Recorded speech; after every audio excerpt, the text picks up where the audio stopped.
Hi, everyone. Welcome to A2IM's Indiscussion series, where we select experts from our member community to talk with us about subjects that are heavily impacting the independent sector. So today we're joined by a wonderful group of executives who are all quite experienced in successfully building a new business over the past few years. We'll be going over some best practices on how to sustain a new business in the COVID-19 crisis, ways to adjust your current business models, and elements that you should be paying attention to given the sudden shift in landscape. Tom Sarek, founder of Anti-Fragile Music and one of A2IM's advisory board members, will be moderating today's discussion. So Tom, I'm going to pass it over to you to introduce everyone and kick things off. Let me before we get deeper into the discussion, let me introduce the rest of our panel. Madeline Nelson, tell us a little something. Thank you. Hi, Tom. Hi, everybody.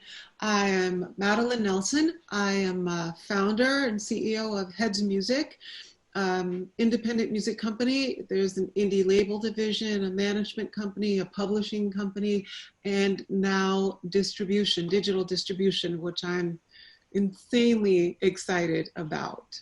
I never thought I'd get into that space. It needs real ownership, so it's very exciting to me.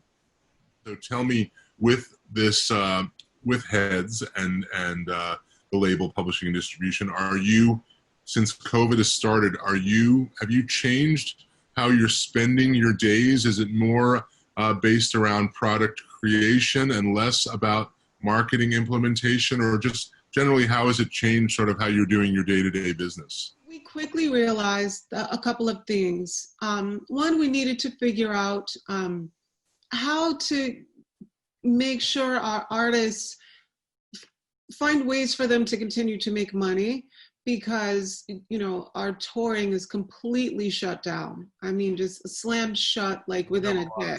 Artists. Yeah. The other thing is, because they're not touring, because they're not out there on the road, like building audience, what are the things that we do to keep them relevant? What are the things that we do to keep their streaming numbers going up? And so content creation became a huge part of things. And then figuring out what everyone out there was doing. And we were hunting down content creation, just curiously. So content creation meaning what they're doing online, what they're doing on their social media, right? So for the average artist in my camp who maybe is posting like, you know, something every few days, and that might not be them performing or having conversation with their audience, right? We now have been telling them, these are the things that you actually need to do. You need to keep your audience engaged. You need to keep them wanting to go to listen to your music. You need to maybe pivot the kind of content that you're making. And one of our artists, his name is Wyclef, took it really seriously and literally has created a piece of content every single day since we have been on quarantine.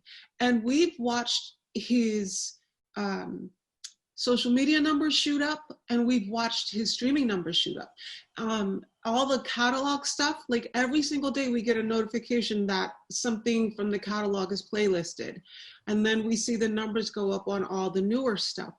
I also notice a lot more of Wyclef talking in the press lately. Maybe that's my imagination, but I read a lot. It seems like his voice is out there a lot these last couple months.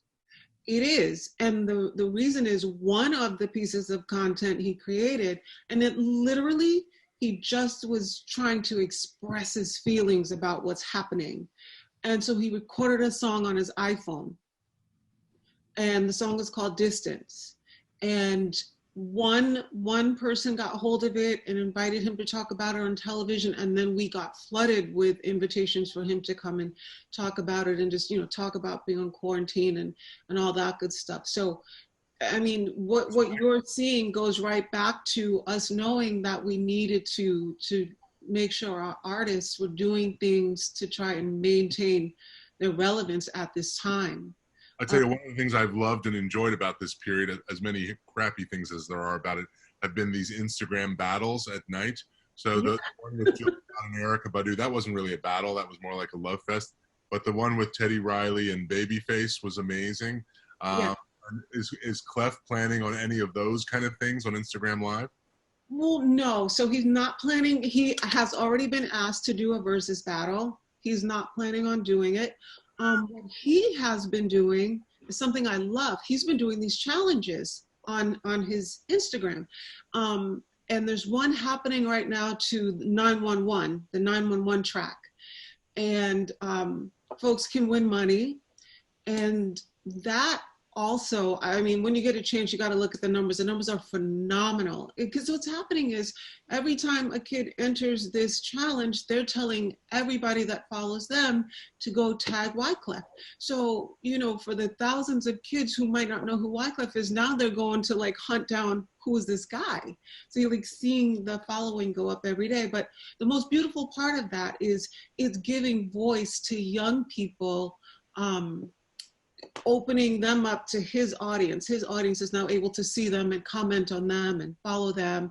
And I feel like that's been really beautiful because, you know, in a time when people could easily be feeling really hopeless, especially artists and musicians right now, it's a great platform to give to them. That's terrific. Well, how big of a staff do you guys